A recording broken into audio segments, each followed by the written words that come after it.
The first sign that something was wrong came as a whisper, a slight disturbance in the radio waves, a pattern too complex to be natural for days. Scientists across the globe tried to decode the mysterious signal that came from deep space, but no one could make sense of it. As the days passed, the signal grew stronger. It was unmistakable now. Something was coming, a presence that could not be ignored. Then one bright morning, the sky itself seemed to shudder. A ripple of fear ran through the air as 1,000 eyes turned to the heavens from every corner of the world. People saw at the ships, the massive alien armada pouring into the solar system from the cold reaches of space.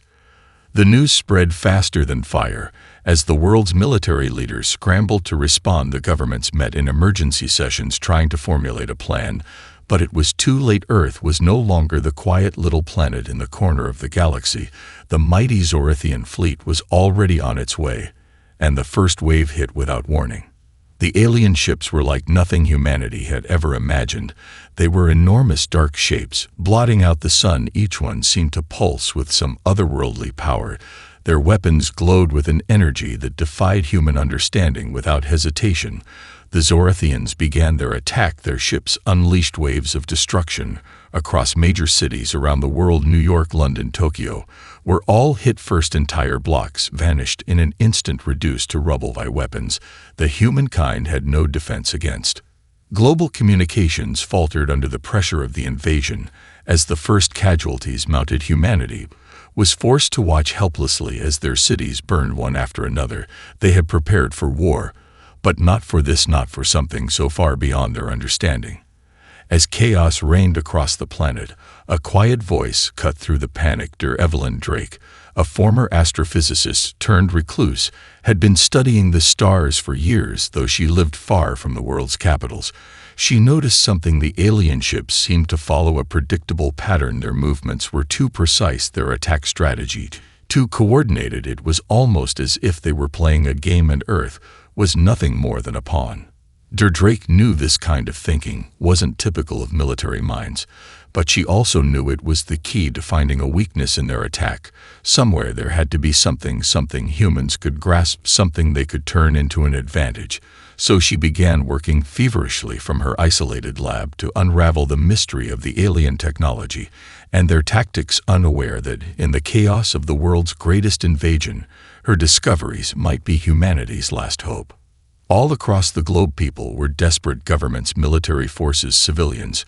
Everyone tried to find some way to fight back, but the Zorithians seemed unbeatable. Their technology far outpaced anything Earth had developed. The sheer scale of their attack was enough to break even the strongest resolve.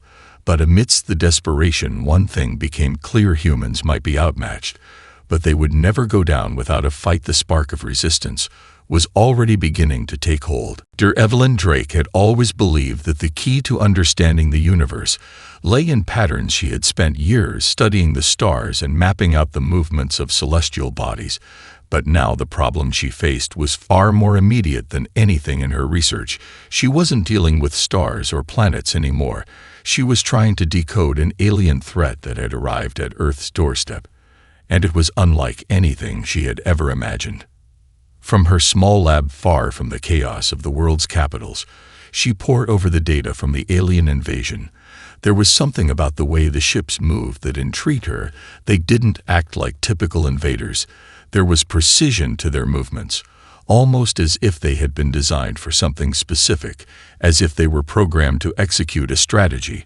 And that strategy had a weakness. It wasn't something she could explain immediately, but she could feel it in her gut. The breakthrough came one night when she was running a simulation based on the frequencies the alien ships emitted during their attacks. There was a strange fluctuation in one of the signal patterns, a repeating pulse that had been overlooked in the chaos of the war. It wasn't just a random noise. It was a signal, a message hidden in the noise. And when she finally isolated it and traced its source, she realized what it was. She had discovered a vulnerability in the alien ship's technology, a flaw in the frequency range that powered their defensive shields. Drake's heart raced as she processed the implications. If her theory was correct, Earth's weapons might not be able to break through the aliens' advanced shields, but this frequency anomaly could do it. It could disrupt their defenses long enough to make a difference. She quickly compiled her findings into a report, but she knew the hardest part was yet to come. Getting the information out to the world was no easy task. The alien ships had already crippled global communication systems, and most governments were focused on survival rather than scientific discoveries. But Drake wasn't willing to give up. She knew that if she could get the message to the right people, Earth still had a chance. She reached out to a few trusted colleagues who she knew had survived the initial onslaught of the invasion, and through them, she managed to get the message into the hands of a small group of global military leaders. They were skeptical at first. How could a single scientist's theory hold the key to defeating a fleet that had already obliterated major cities across the world? But as they analyzed her data, they realized there was something to it, something they couldn't afford to ignore. Within days, a covert operation was launched to develop a weapon that could exploit the frequency weakness. Drake had discovered top engineers and military strategists worked together in secret to create an electromagnetic pulse device capable of disrupting the alien shields for long enough to launch a decisive attack. It was a risky move, and no one knew if it would work, but it was their best shot.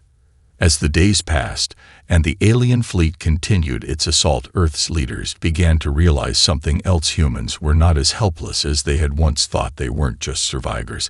They were adaptable, quick learners, and now they had a fighting chance. The world began to stir with the first hints of hope as Drake's discovery spread, and humanity realized that they might not be as outmatched as they had feared. The fight for Earth was far from over, and in the quiet of Drake's lab, a new resolve began to take root. The war had only just begun. The moment the first prototype of the new weapon was ready to be tested, the world held its breath. Evelyn Drake had spent sleepless nights ensuring every detail was perfect. The weapon was a simple concept based on the frequency anomaly she had discovered, but in its simplicity lay its power. It wasn't a complex missile or a new kind of laser.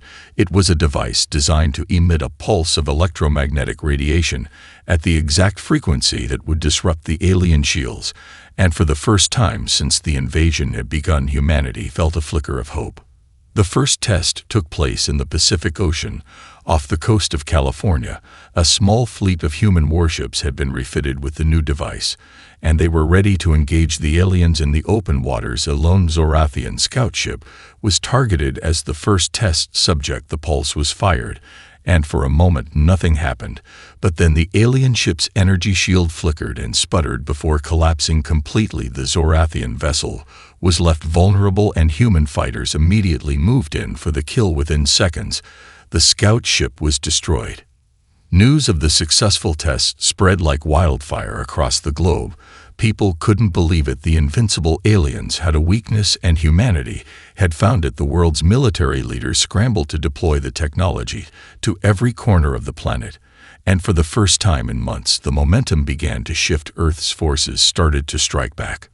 But while the discovery of the weakness was a victory in itself, it was only the first step. The alien fleet was vast and formidable, and they weren't going to simply surrender or turn away because of one setback. The Zorathians were relentless, and as the battles intensified, it became clear that they would fight harder to maintain control of the planet. In a coordinated global effort, human forces launched their first full-scale counterattack, led by the United Nations' newly formed Earth Defense Coalition. The alien ships were targeted one by one as the electromagnetic pulse devices were deployed on every front. The pulse wasn't perfect. The Zorathian shields didn't always fail completely, but each success emboldened the resistance and brought humanity closer to reclaiming their world. One by one, Zorathian vessels fell as human pilots made daring strikes against the invaders' weak points. The world watched in awe as cities began to rebuild, and the skies slowly filled with the flags of defiance. Humanity was no longer helpless. They had taken the first steps in driving the aliens from their planet. But it wasn't enough yet. The Zorathians were adapting quickly. Their ships were evolving.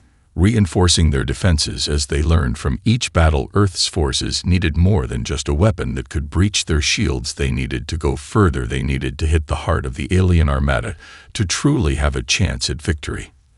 As the human resistance gained ground, an uneasy realization settled in. The Zorathian King Vrax was watching closely. He had never expected this kind of pushback. The alien fleet had been unstoppable for so long, and now it seemed as if the tables were turning. The Zorathian king convened with his generals aboard his flagship, a monstrous vessel hovering far above the Earth's surface. He was determined to crush humanity's hope once and for all back on Earth. The fight raged on. Every victory felt hard-earned, and every loss more painful than the last.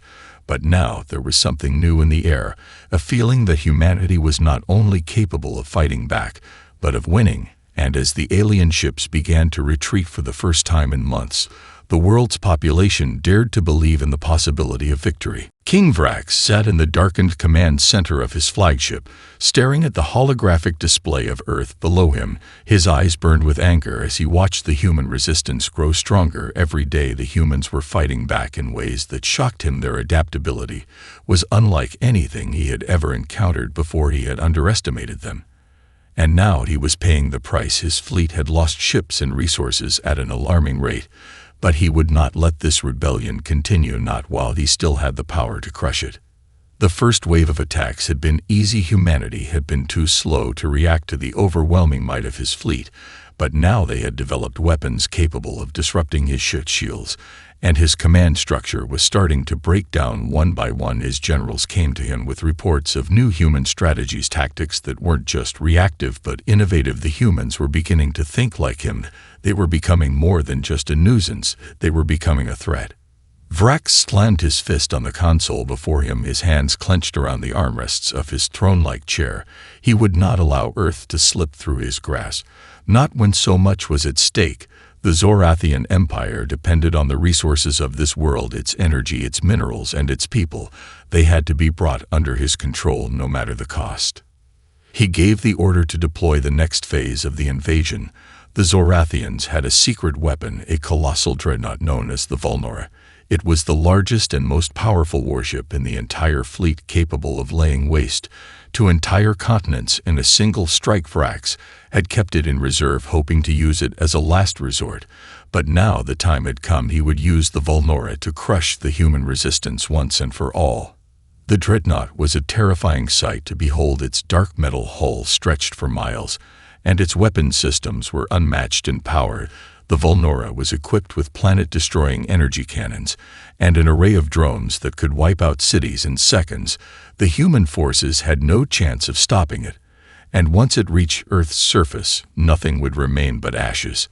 As the dreadnought entered Earth's atmosphere, the skies turned black with its presence. The alien fleet moved into position around it, forming a near-impenetrable defense as they advanced toward the planet's surface.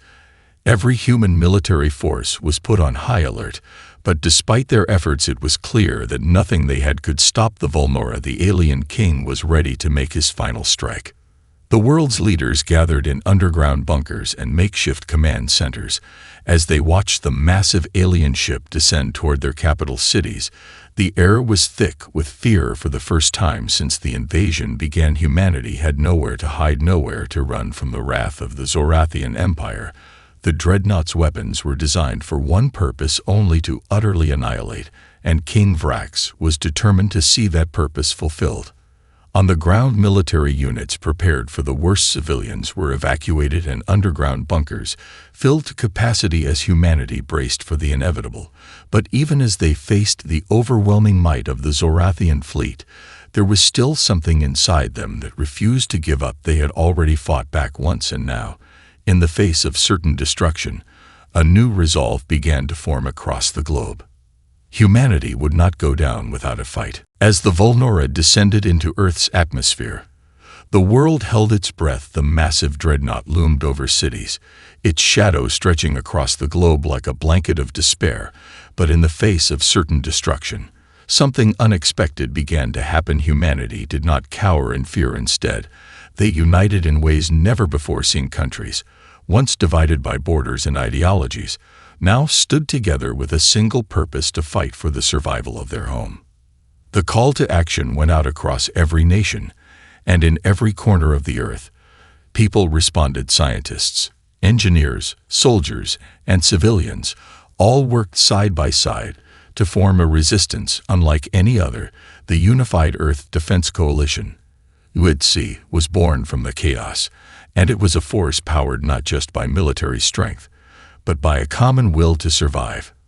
At the heart of this global effort was Evelyn Drake. Her discovery had become the rallying cry for a planet in peril. Her name was now known across the globe as the woman who gave humanity a fighting chance, and it was her research that fueled the weaponry now in use by Earth's military forces. The electromagnetic pulse devices were being produced in factories that ran day and night, with workers from every nation contributing to the effort. But the war was far from over. The Vulnora was still advancing, and its fleet of support ships moved in to blockade Earth's defenses. Every human strategy seemed to have met a dead end. The alien ships adapted quickly, countering the pulse weapons that had previously been so effective. But in the face of these challenges, humanity's resolve only grew stronger. A series of bold missions were launched to sabotage the alien forces from within. Elite squads of soldiers infiltrated enemy lines and gathered crucial intelligence, while engineers worked tirelessly to design new weapon systems that could take the fight to the heart of the Zorathian fleet on the ground. Every person who could fight joined the resistance, including people from every walk of life. The streets were filled with people volunteering to defend their homes, their families, and their future. It wasn't just the military that fought back. Civilians became a vital part of the effort. Underground networks formed to share information and create strategies. Refugees from the invaded cities took up arms and rebuilt their homes, using every scrap of technology and knowledge they had to strike back at the alien invaders. In every city, in every country, the fight was becoming more coordinated and more desperate. Meanwhile, the alien King Vrax was growing more frustrated with each passing day. The humans had shown resilience beyond his expectations, and his fleets were no longer invincible. His dreadnought was the most powerful weapon in his arsenal, but it hadn't crushed Earth's spirit as he had hoped. Instead, it had fueled the fire of resistance even more. The longer he took to destroy humanity, the stronger they seemed to become. Vrax knew he had to act quickly. He ordered the final phase of his invasion to commence. He would not allow this insignificant species to defy him any longer. He had already begun preparations to deploy his most devastating weapon, a weapon that could destroy the planet's core and render it uninhabitable. But even as he made his plans, he couldn't shake the nagging feeling that the humans might still have one more surprise in store. Back on Earth, the pressure was mounting, but so was the determination to survive. Humanity had proven time and again that it would never back down, and now, with the entire planet united in a single cause, they were preparing to launch one final attack, a strike that would either end the war or end humanity itself. But whatever the outcome, Earth's people knew they would face it together. As the Vulnora neared Earth's surface, the atmosphere was thick with tension. Humanity's forces had thrown everything they had at the alien fleet, but now they were facing their greatest challenge. Yet the colossal dreadnought was unstoppable, and the military couldn't seem to break through its defenses, no matter how many ships they sent or how many weapons they launched. The alien King Vrax had put all his power into this final weapon, and it was unlike anything humanity had ever faced before. But Evelyn Drake, the woman who had given the world a chance, was not ready to give up just yet. She had spent countless hours analyzing the enemy's weaknesses and had come up with one final plan, a risky plan, but the only plan that could work. She would take the fight directly to the heart of the Vulnora itself. Drake's idea was simple but incredibly dangerous. Her team would infiltrate the Vulnora, board the dreadnought, and plant a series of electromagnetic disruptors deep within its core. The devices would be designed to fry its internal systems, rendering it powerless long enough for Earth's forces to launch a final strike that could destroy it completely. It was a mission no one was sure would succeed, but it was the only option left. She assembled a small team of elite soldiers, engineers, and scientists, All volunteers who had trained for months on how to disable alien technology. Their mission was to infiltrate the Vulnora undetected and place the disruptors in the most critical parts of the ship's power grid. It was a suicide mission, but they were determined to see it through. They had no choice but to try. The team boarded a stolen Zorathian ship, disguised to look like one of their own reconnaissance vessels. Their goal was to infiltrate the enemy fleet without being detected by the advanced alien sensors. The journey through the alien armada was tense. Every moment was filled with the risk of being discovered, but their cover held, and after what felt like an eternity, they finally reached the Vulnora. Once aboard, the team split into groups to sabotage different sections of the ship. The corridors of the dreadnought were eerily silent, and every step they took was calculated carefully to avoid triggering any alarms. They moved swiftly, placing the disruptors in key locations as they went, but the deeper they went into the ship, the more difficult their task became. The alien forces were everywhere, and the slightest mistake could lead to their discovery. At one point, the team came across a Zorathian patrol as they hid in the shadows, holding their breath, the sound of alien footsteps echoing through the corridors. It was a close call, but they managed to slip by undetected. Their nerves were stretched to the breaking point, but they kept moving forward because the fate of Earth rested on their shoulders. As they reached the heart of the Vulnora, the team knew they were close to success, but the hardest part was still ahead of them. The ship's central power core was heavily guarded, and getting past the defenses would take everything they had. They fought their way through the alien security forces, using every ounce of strength and strategy they had learned during their training. Finally, after what felt like an eternity, they'd reached the core and planted the final disruptor deep inside the ship's main reactor. With one last look at the vessel that had brought them so much fear, the team activated the devices and began their retreat. The countdown had begun. As they made their way back to the ship, the first tremors of the Vulnora's weakening systems began to reverberate through the ship's hull, but they didn't stop to look back. They had done their part. Now it was up to Earth's forces to finish the job. The team managed to escape the Vulnora just as the first explosions rocked the ship and the massive dreadnought began to fall into chaos. But as they made their way back to Earth, they couldn't shake the feeling that the battle for their planet was far from over. The countdown was ticking down, and the Vulnora's core was destabilizing, but the battle was far from over. King Vrax had already activated the final phase of his contingency plan. He would not allow his fleet's pride to fall without taking Earth with it. He had ordered the deployment of a planet-destroying weapon, the Xarnar Cannon, a weapon capable of piercing the core of Earth itself and igniting a chain reaction that would render the planet uninhabitable for millennia. As the Vulnora began to crumble under the sabotage, Vrax watched from his command ship, his rage turning into desperation. The humans had somehow infiltrated his flagship and disabled its power core, but he was not going to let that be the end of it, not while he still had the Xarnar Cannon at his disposal. The weapon would wipe out humanity's hopes for survival in one final destructive blow on the ground. The Earth Defense Coalition was in full motion. Every available ship, fighter, and soldier had been mobilized to stop the Xarnar Cannon from firing, and they were quickly closing in on the alien king's flagship.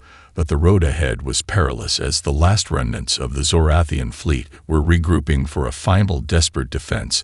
The humans had discovered the weakness in their technology, but the Zorathians had learned from their mistakes and were now fighting with brutal efficiency. Captain Amelia Hawke, one of the top pilots in the Resistance, led a squadron of Earth's finest fighters toward the alien command ship. She had been briefed on the Xarnar Cannon and knew exactly what they were up against. The alien weapon was a beast of technological horror capable of erasing entire continents, but it was also vulnerable. If they could destroy the cannon before it fired, they might have a chance to save the planet.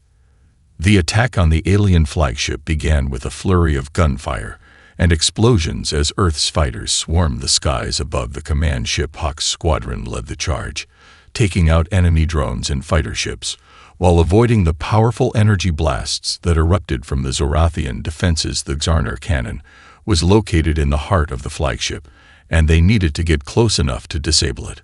Hawk's team was relentless, but the enemy was formidable. The alien king's personal guard, elite warriors armed with weapons beyond human comprehension, fought to protect the cannon at all costs one by one.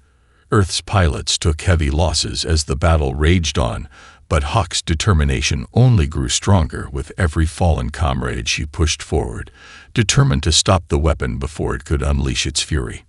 Meanwhile, on the ground, Earth's military forces were engaged in a battle of their own. They had been given one mission: hold the line and buy time for the fighters above to disable the cannon. The remaining Zorathian forces were making their last stand, using every ounce of strength and weaponry they had left, but Earth's resistance had only grown stronger since the beginning of the invasion, and now the world was fighting as one. Just as the Xarnar cannon began to power up, Captain Hawk's squadron reached the alien flagship's core. They made their final assault on the cannon's power core. Flying in tight formation as they dodged fire and debris, the final few seconds felt like an eternity, but they couldn't afford to hesitate any longer. With a collective breath, they unleashed a volley of laser fire at the cannon's critical points. The Xarnar cannon erupted in a burst of energy, sending shockwaves through the flagship as its power core exploded in a violent blaze of light and fire. The flagship shook as the weapon was destroyed, but the damage wasn't over yet. As the ship began to fall toward Earth's atmosphere, it would crash into the surface with enough force to create a devastating impact. Earth's forces launched a final offensive against the remaining Zorathian ships. Knowing that the fate of their planet rested on this moment, they fought with everything they had left, pushing through the remnants of the alien fleet, while the ground forces moved in to secure the last pockets of resistance. The battle raged on, but as the alien flagship crumbled into the Earth's atmosphere, it was clear that humanity had won the day. They had done the impossible, and the Zorathian threat had been vanquished. But even as the last alien ships fled, humanity knew that they would never forget the cost of this war.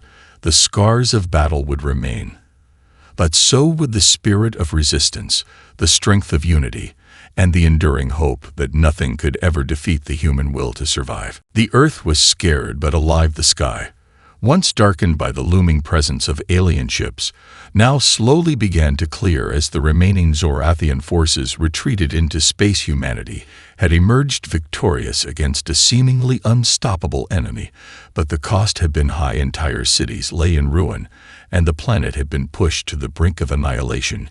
Yet there was a quiet sense of triumph among the survivors as the dust began to settle.